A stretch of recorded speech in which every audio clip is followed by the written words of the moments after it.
অগ্নি কায়দা কারণ রুমে খুব কান্নাকাটি করতে থাকে। বলে, কেন করলে এমন কিরো, কেন করলে, কেন আমাদের ছেড়ে চলে গেল? এখন আমি তোমার মাকে কি জবাব দেব? তোমার মা যখন জ্ঞান ফিরবে তখন তোমার মাকে আমি কিভাবে সামলাবো বলে দাও তুমি, কেন করলে এমন? এই বলে অগ্নি হাউমাউ করে কাঁদতে থাকে। এদিকে দরজার বাইরে আঁখি আর ছোটকা দাঁড়িয়ে থাকে। ছোটকা বলে, অগ্নির ভাগ্যটাও মনে হয় আমার মতো হয়ে গেল। কি বলে, জানি না আমি ছোটকা কিভাবে সামাল দেব। এখনও কথার জ্ঞান ফিরেনি। আর এদিকে বিগ ব্রো, কিভাবে আমি এদের দুজনকে সামলাবো আমি কিছুই বুঝতে পারছি না। কেন হলো এমন? কত আশা করেছিলাম আমরা, সব আশা এইভাবে ভেঙে গেল। অপরদিকে পিসিয়া, জুনি, ঋতু সবাই মিলে মা আনন্দের কাছে প্রার্থনা করে। পিসিয়া বলে, কথা কখনো তোমার পুজোর তোমাকে অমর্যাদা করতো না, তাকে এমন শাস্তি দিলে মা তুমি। আজ আমি বলতে বাধ্য হচ্ছি মা, তুমি কি সত্যিই পাষাণ, নাকি তুমি শুধু পাথরের মূর্তি যেখানে শুধু তুমি স্থির হয়ে দাঁড়িয়ে থাকতেই জানো? তোমার মধ্যে কি এতটুকু প্রাণ নেই মা? কেন করলে এমন? কেন মেয়েটার জীবনটা এভাবে শেষ করে দিলে বলো? কি দোষ করেছিল সে? তোমাকে বিশ্বাস করেছিল, এটাই কি তার সব থেকে বড় দোষ ছিল? এদিকে সঞ্চিতা কর্তা দাদুকে বলে কিছু খাওয়ার জন্য। কর্তা দাদু বলে, এইরকম সময়ে তার গলা দিয়ে কিছু নামবে না।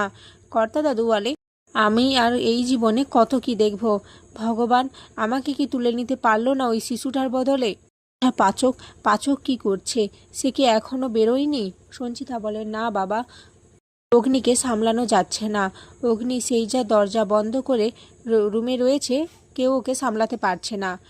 কর্তা দিদা বলে, কেন ওর ভাই বোনেরা, ওরা কি কেউ পারছে না? তখন সঞ্চিতা বলে, না, অগ্নিকে সামলানো যাচ্ছে না। কর্তা দিদা বলে, এই বয়সে এসে আমাদের এই দিনটাও দেখতে হলো। এখনও কথা মায়ের জ্ঞান ফিরেনি। কথা মায়ের যখন জ্ঞান ফিরবে তখন তাকে আমরা কিভাবে সামলাবো? আমি কিছুই জানি না, কিছুই বুঝতে পারছি না। এদিকে কথা ধীরে ধীরে জ্ঞান ফিরে। কথার জ্ঞান ফিরে পেতেই কথা জিজ্ঞেস করে যে আমার বাচ্চা কোথায় রয়েছে। এদিকে সেই ডাক্তার ম্যাম, সে তো নিজেই সরিয়ে দিয়েছে।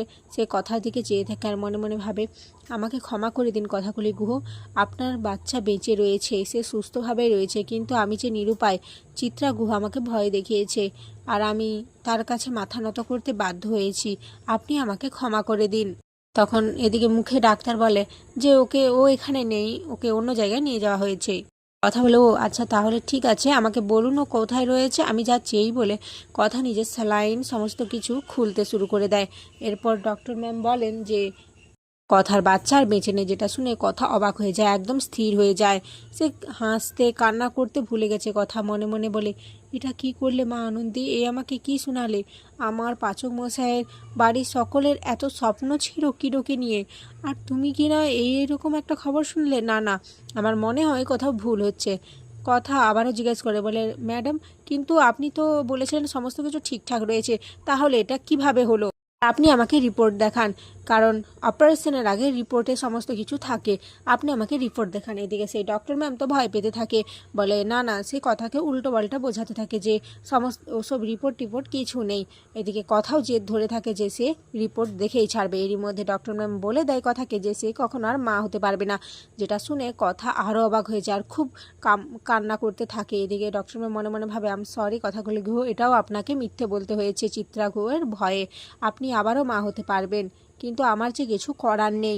এদিকে কথা নিজেকে সামলাতে পারছে না, সে বারবার বলছে, যা হচ্ছে সেটা একদমই ভালো হচ্ছে না। মা আনন্দী, তুমি কেমন করলে? কেন করলে? আমার জীবনটাকে এভাবে বিষিয়ে দিলে কেন? এই বলে কথা কান্না করতে থাকে। আর এখানেই আজকের পর্ব শেষ হয়ে যায়।